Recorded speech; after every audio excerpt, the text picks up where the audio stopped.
पर खतरा और दुनिया भर में कच्चे तेल की कीमतों में आग। कुछ ही हफ्तों में क्रूड ऑयल $70 से $126 प्रति बैरल पर पहुंच गया। तभी से चर्चा चल रही थी कि भारत में पेट्रोल और डीजल महंगा होना है। लेकिन अब कहानी में सबसे बड़ा अपडेट ये है कि दाम बढ़ने का टाइम भी सामने आने लगा है। सूत्रों के मुताबिक 15 मई से पहले पेट्रोल और डीजल की कीमतों में बढ़ोतरी हो सकती है।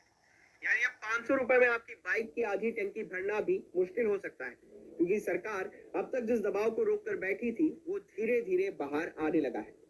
तेल कंपनियां हर दिन करीब 1000 करोड़ रुपए का नुकसान झेल रही है।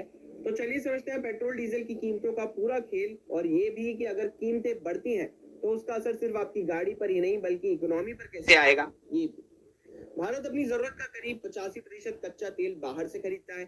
यानी मिडिल ईस्ट में तनाव बढ़ता है तो असर सीधे भारत की जेब पर आता है। इस बार सबसे बड़ा झटका आया हॉर्मुज़ स्ट्रेट से। जैसे ही यहाँ संकट बढ़ा, कच्चा तेल महंगा हो गया।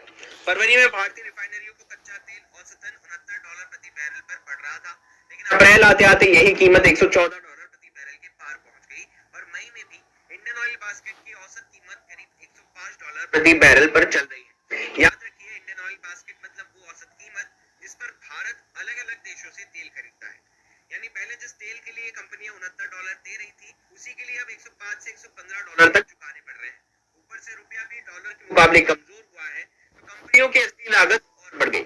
लेकिन दिलचस्प बात यह रही कि दुनिया में तेल उछला, फिर भी भारत में पेट्रोल लगभग ₹95 लीटर के आसपास बना रहा। अब सवाल है कैसे, तो इसका जवाब छुपा है पेट्रोल की कीमतों के गणित में। मान लीजिए अगर पेट्रोल ₹95 लीटर है तो उसका पैसा अलग अलग जगह बंटता है, जैसे कि बेस प्राइस। ये वो कीमत है जिस पर तेल कंपनियां कच्चा तेल खरीदती हैं और उसे रिफाइन करती हैं। अगर पेट्रोल ₹95 लीटर है तो उसमें से 55 से 60 रुपए बेस प्राइस में जाते हैं।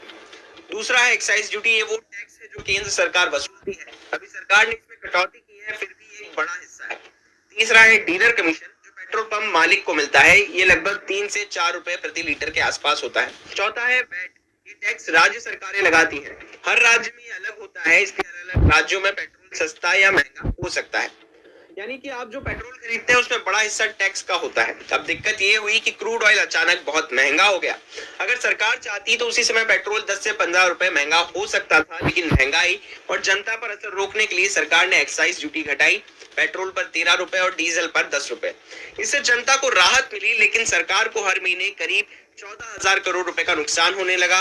उधर आईओसी, बीपीसीएल और एचपीसीएल जैसी कंपनियां महंगा तेल खरीद रही हैं, लेकिन उसी पुराने रेट पर बेच रही है। नतीजा, हर महीने करीब 30,000 करोड़ रुपए का घाटा होने लगा। अब यही दबाव धीरे धीरे फ्यूल प्राइस हाइक की तरफ इशारा कर रहा है। अब यहाँ आपको ये भी बता दें कि दुनिया के कई देशों ने पहले ही फ्यूल प्राइसेस बढ़ा दिए हैं। जापान, फ्रांस और स्पेन 30 से 35% तक दाम बढ़ा चुके हैं।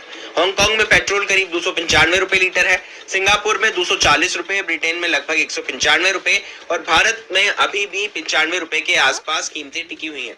अभी भारत में रिटेल इन्फ्लेशन करीब 3.4% है, लेकिन फ्यूल प्राइसेस बढ़े तो महंगाई फिर तेजी पकड़ सकती है, क्योंकि ये सिर्फ तेल कंपनियों का मामला नहीं है। अगर डीजल महंगा होता है तो ट्रांसपोर्ट महंगा होता है, और ट्रांसपोर्ट महंगा मतलब सब्जियां, राशन, यहाँ तक कि ऑनलाइन डिलीवरी भी महंगी होगी। यानी पेट्रोल डीजल के दाम पूरी इकोनॉमी का मूड तय कर सकते हैं, और यही वजह है कि सरकार बहुत संभल कर फैसला लेना चाहती है। एक तरफ जनता का बजट है, दूसरी तरफ तेल कंपनियों की बैलेंस शीट, और तीसरी तरफ महंगाई का डर। अब देखना ये होगा कि सरकार दाम एक साथ बढ़ाती है या फिर रोज थोड़ा थोड़ा करके।